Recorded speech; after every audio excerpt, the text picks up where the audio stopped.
We sell a little something, something, and we'll get the money for a Nexus though, and then no problems. Or I'll just like pop it up in a map. But that's number 5. Holy shit, chat. I think about 24 hours ago or so is when I declared that we were gonna get an Eternity. Absolutely insane that it's already like done. Let's find out if the roll sucks. I've never done that before, by the way. This is the first time I've ever like clicked that button. I never knew what it did. How this works. All right. Preach.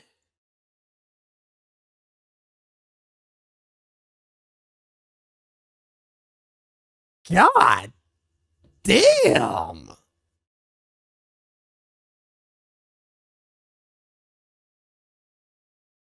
That's a hell of a roll.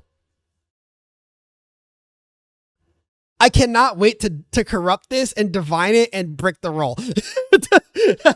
I'm so excited for the divine to take this roll from me. Getting a taste of power. Huh? I mean, hey, look, I've never had this type of power. This is like peak Torchlight right here. Infinite damage, survivability by killing shit.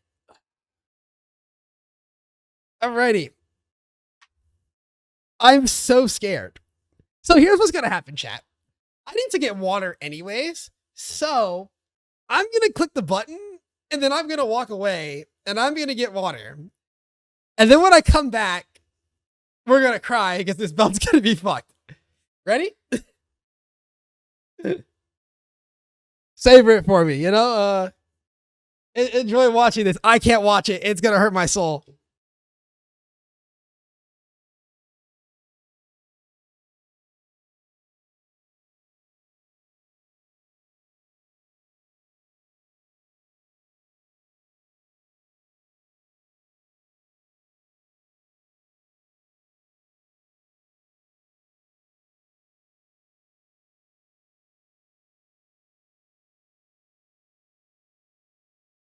Chat, what happened while I was gone? Let's see. Radical order. It's so bad. It's so useless. The worst part is, so I sat back down, right? And I saw the like purple up top. And I got excited for a moment because like it could be like an ailment immunity. That would go so hard. Nope, it's a useless aura effect. Could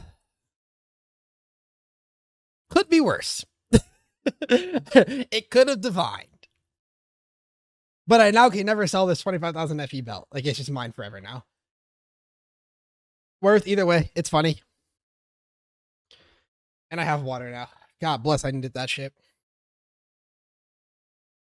Hey, yo. What it div, y'all?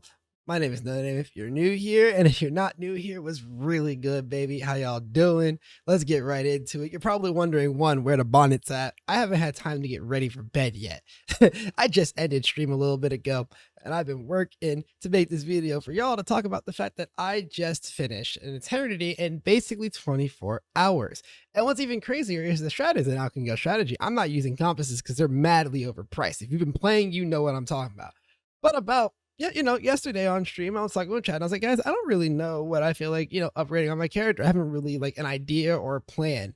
And the money pile just started growing and growing. And it was like, you know what? Why don't we go eternity? So we bought the first blueprint on stream, just chilling with chat. It's like, it was a terrible idea because of the pricing at the time, but whatever, who cares? It's for the bit. Fast forward roughly 24 hours, and oh, lo and behold, there's a full eternity in my inventory. How did we make that happen? That's the point of today's video. If you find this particularly, useful, insightful, etc., like, interact with the video so it actually gets out there so people can use this information to, farm their own gear, even if it's not eternity, right? That eternity is 25,000 FE. It's a lot. You probably don't need all that, but you need some FE. And so, get this message out there, support the channel. Much appreciated if you do. Also, in the description, there's a Twitch and a Discord if you want to join those. Anywho's, let's get into the strats so you can actually see how we made the money. Again, basically, out can go. This strategy is born of pretty much one fundamental truth. I love Dream. And if you don't love Dream, this is not going to be the strategy for you at all. Like this strat, you will see so much blue screen, and it's my favorite thing to see in the game. And it's been cranking this season. Always usually does. But what normally happens is that the trinket talkings hold a lot of value because you want your curse on hits and your base ailment damages and whatnot. But usually armors are already off a cliff, and weapons usually are quick to follow suit unless they add explode to weapons, which they did this season. And the lucky crit mod from weapon is pretty much the only way to get it. So now weapon dream talkings have a little bit of value, trinket dream talkings have the big sum of value, and armor is so worthless. But this means that dream money is going crazy. Only problem, dream is usually an out of map mechanic because previous, it just is what it is. The monsters themselves in the map don't do much in exchange for all of the bubbles and the nightmare going crazy. And so normally you would just boss rush this mechanic if you're familiar with doing Dream in previous seasons. Just load up the Demi-Man Village, load up the Confession Chapel, no mods, doesn't matter about cards, run straight to boss, keep it going. That was in seasons with the bad league mechanic that didn't drop much loot in the map. Outlaw kind of changes that. Outlaw monsters actually can spew out a lot of loot. There are a number of moments I can think about where I'm doing Outlaw and I just constantly hear 5 to 10 FE on the floor. 5, 10, 5, 10, 20, occasionally 50, right? Like constantly. And then Embers and base mods and the Warlock expansion mod, right? Outlaw is different. And so, as a result, we're stacking a lot more quant than usual. Because it goes hard. For Outlaw, for chess, for the rares, all that. Then Nightmare on top of that. And so since we're stacking quant, we do need to care about the cards, which is kind of how I picked the layout that I wanted to run. What layout has enough maps that I actually like running and don't think there are any maps that turbo grief my ability to clear the entire map consistently to find the card jack and all the monsters without it feeling terrible. Thunderwastes, apparently, is a really good map zone for this. And it also helps that it's not Glacial Abyss or Blistering Lava Sea because I hate those watchers. And Thunderwastes is cheap. www. And then on top of that, just add God of War in to make sure it's fast. You do need duration nodes to make sure it actually lasts long enough. We'll talk about that more when we get to the Void chart. And then, speaking of things from the Void chart, remember, I also mentioned at the start of the video, this is an out and go strategy. There are no compasses used, except for the one time that I rolled a ridiculously rare card and said, yeah, I got to use compasses for this one map for this one card. It is what it is. The compasses were just really strong for that particular map. Last thing to talk about in this overview before I actually talk about how to play the strategy out a little bit, and then we'll go in game in the rest of the video. Time Mark 8 versus Profound Time Mark 8, because I did this strategy in both tiers and they are notably different. In Time Mark 8, you drop smaller stack sizes of FE and Embers, right? That's just a part of the scaling. You're not going to see the 50 stack in a regular Time Mark 8, and the 20 stack is kind of rare at that point compared to how frequently I saw the 20 stack and went for 50. And the reason I'm clarifying this is because this strategy definitely works. Again, I used it to get to Profound, so clearly it does something special even earlier, right? Wanted to clarify that that's an important thing. And so normally what it means is that in Time Mark 8, I wasn't running Outlaw unless I had bounties or I needed to rank up my crime rating. Right? I wanted to make sure I was crime rating 4 before leaving Time Mark 8 and realistically try to get a good 4 to 5,000 coins to set myself up to quickly get into crime rating 5 when I was in Profound. But after that point, I was only really fishing for bounties, or in my case, I do have Professor Source. So I was also fishing for the proc for the double off of her. Now, comparatively, in Profound, I'm running it every single map because, like I said, it spews out a ton of loot. Crime rating 5 somewhat matters, but that's not the important thing. It's really about the jump into Profounds and the improved loot quality there. All that said, let's actually talk about how to play this, which this is going to be extremely simple when I get there. You know what I mean? So how does one do this? Real simple. Ready? You open the map. You pop the God of War thing in front of you and the Dream thing, and you select the Dream Altar, and then you blast the map, you blast Carjack, you kill the boss, you rinse, repeat, and you keep doing this for hours. There's nothing special to it. No weird sauce or anything. Just go, go, go. Now, I do have some small specific tips, right? Just talking about Dream in particular, because there's no tips for Outlaw at all. But for Dream, I do have a note about like what bubbles I prioritize and stuff, which is one, my priority is list is currency, then whim, then Black Seal slash Netherrealm. They kind of ranked in the same spot in my head. I think Black Seal's a little bit better, but they were roughly in the same spot in my head. Then any other bubble. I don't know. Cube and Flash Memories and whatnot, they all didn't feel fantastic. Like you're really playing for currency and whim. That was like the big thing. If you've seen the two different strategies, 4 bubble and 3 bubble, I will talk about them a little bit when we go in game, but I am a bigger fan of the 4 bubble strategy as opposed to the 3 bubble strategy. Now, this has not been tested without the pets, though. I believe the 3 bubble strategy is more of a no pet strat than it is a half pet strat. Especially if you have levels in your shepherd. I think 4 bubbles is just better. And I've had a leveled shepherd since last season, so I've been more partial to 4 bubble. Be wary that you can definitely use 3 bubble if you're more comfortable with it. I don't think it's a strict requirement either way. It's just something you should be aware of. I played primarily to build bubbles up to orange, red, or rainbow, and then replicate them or raise others to their level or add more bubbles at their level. That's how I play Dream. I have no idea if it is like mathematically the most optimal, but it is usually what I do, even if it sometimes involves ignoring the primary Dream Omen, which speaking of those, the ones that I prioritize are double sweet Dream Omens, quality plus woman quality changes, the ones that add additional commodity levels, just generically speaking, and the one that's like you get an additional bubble, but you can't add any more bubbles, and then you replicate everything at the end.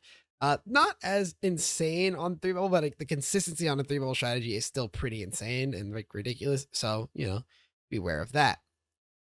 And my last little playstyle thing, of course, because I said there's nothing for Outlaw, is, make sure you're killing your watchers when you're capped on star shards. Unlike previous seasons, you cannot sell your star shards. So you do actually need to just quickly kill the like 5 watchers in Profound time 8, blow them up real quick, get a little bit of gear. Maybe you'll get something worth selling. Every region has something worth selling, or at the very least, you can corrode it and hope that it turns into something worth selling. So, there's that.